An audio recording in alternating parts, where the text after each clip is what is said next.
So that new homes report was interesting, and what does that mean to us? The first thing I thought of when you were talking about that is a really good time to look for new homes is in the month of December, because the majority of home builders have a fiscal year end of December. And so if there is a chance to negotiate, this would be the time to do it.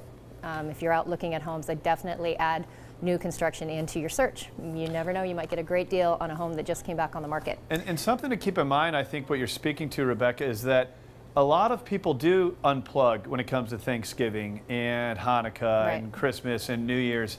So if you're a motivated buyer, what an opportunity now, because now there's less demand. There's still a supply out there, and if you have less competition in that demand, you might be able to negotiate a better deal. You might be able to get concessions, lower prices. I mean, I'll let you speak to that, but I really encourage people to not use December as a month to take off. Use this as a great month to build momentum and maybe secure that purchase. Exactly, and as a motivated buyer, you have something in common, because most of the sellers that are entering the market listing their homes now are also very motivated. You know, this is the time of year where, unless you have an urgent need to list your home for sale, we typically enjoy the holidays with family, and this is the time of year where we make those decisions to go ahead and make a move maybe in the next few months. And so I wanted to talk today to you if you're in a home that perhaps you've owned for a while, or maybe you're speaking to your parents about selling their home, and perhaps you've owned it for a few years and you're planning on getting ready to sell your home in the new year. And I have a couple of tips for you, and also a present for you at the end of the presents. Yes, we have presents. We love presents. Right. So the first thing is, there's a lot of things that we do in our home in the fall and winter months that we do just to maintain our homes. And I want to offer you some tips and perhaps just further those maintenance items just a little bit in preparation to list your home. For example, we may turn our furnaces on in the fall and realize that we probably should, change out our filters. I would recommend, if you're doing that anyway, to perhaps give a call to a heating and air conditioning company to come out and just inspect your entire HVAC system, your furnace, your air conditioning if you have it. Have them get up in your attic and take a look at the ducts, especially if your home's a little bit older. Older homes literally were duct taped together up there, and so a lot of times all the joints tend to start to fall apart a little bit and need to be resealed. And now, Rebecca, whether you're selling your home or not, this probably helps add value to the sale, or if you're not necessarily selling, it maybe keeps the home from depreciating, I would think, being makes your home more efficient too. Right. It's an efficiency thing. It's a thing that we do to maintain our homes. But here's what's really important. Doing things like that, having a pest company come out and giving you a full report, doing a rodent check and things like that, what you have in your hand are 2 reports. And when you list your home for sale in the new year, you're going to be competing with new homes, homes that have been recently remodeled, homes that perhaps are flips and are staged and vacant.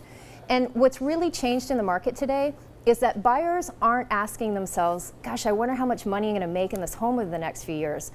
They're asking themselves, how much is this home going to cost me in the next few years?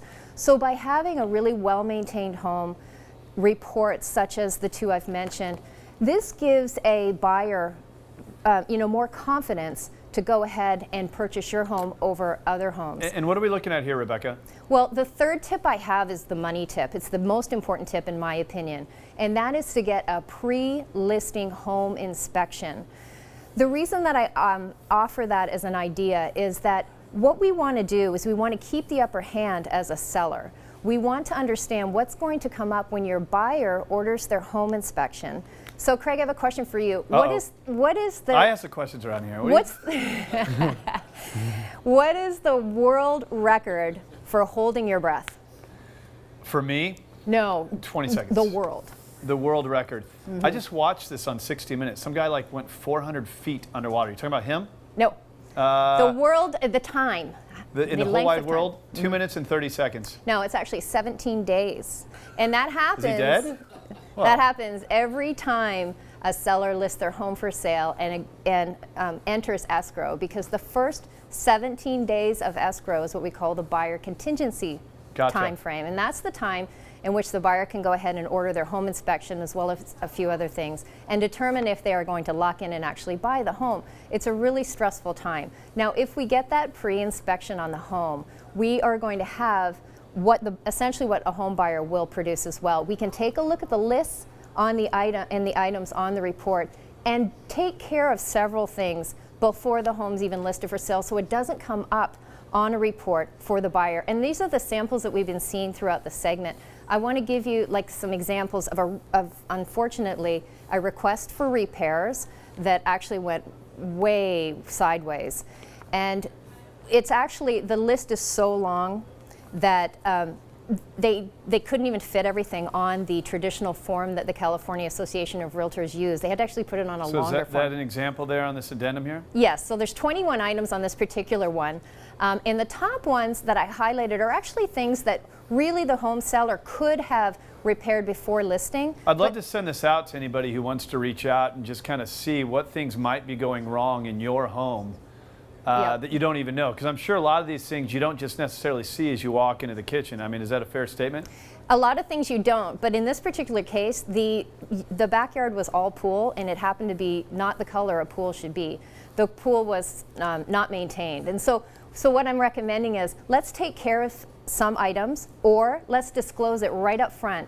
This needs to be fixed. We're either going to fix it, or we're not, and it's reflected in the price. In this particular example, that wasn't done. And so this long list was presented to the seller by the buyer. So it resulted in, unfortunately, having to credit the buyer $16,000 to repair all of those things, which really, when you add it all up, wouldn't have been more than a few thousand. So, I mean, my takeaway here is that, look, whether you're selling your house now or in the future, it makes sense now to at least get yourself to first base, have this inspection done, have someone coming out, look at your home, figure out what might be some errors that are causing your home to depreciate so you don't run into this problem when you sell your house. But also, even if you're not selling your house, this is your biggest investment. A lot of these problems can grow over time, so you really want to nip it in the bud. Rebecca, you said you had a free gift. Yeah, I knew you'd remember the present. So if you go to what'snewathome.com, you can download our 2014 home selling guide, and it answers a lot of the questions that you need to know before you list your home for sale, all the things to do.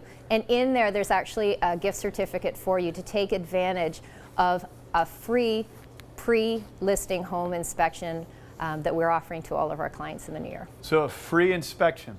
Yep, by licensed professionals. Okay, so everything you're talking about, all these potential errors in your property, you can give them the free inspection so they can at least learn. Now, if there's infrastructure problems or there's mice or whatever running around there, you're not going to be able to necessarily get in there and kill all the mice, but you'll at least know that you have issues. Is that fair? Yes, exactly. So here's Rebecca's website, what'snewathome.com, correct? That's right. What'snewathome.com. Last week, Rebecca, actually a couple weeks ago, we had the time off last week, but Rebecca gave out the free property valuation, and I'm sure she'd still do that for you if you want to know the value of your home, or if you want to get this free inspection. You know, some of these things cost hundreds of dollars, thousands in some cases. She's here giving it to you for free. So reach out to her. Go to what'snewathome.com, send her a message to the website. You can also visit me online as well, craigsewing.com, or call us. Don't forget the phone number, 846-933-619 area code right here in San Diego. Call. I'd be happy to connect you with Rebecca. Rebecca, great job as always. Look forward to having you on 1170 AM KCBQ next week.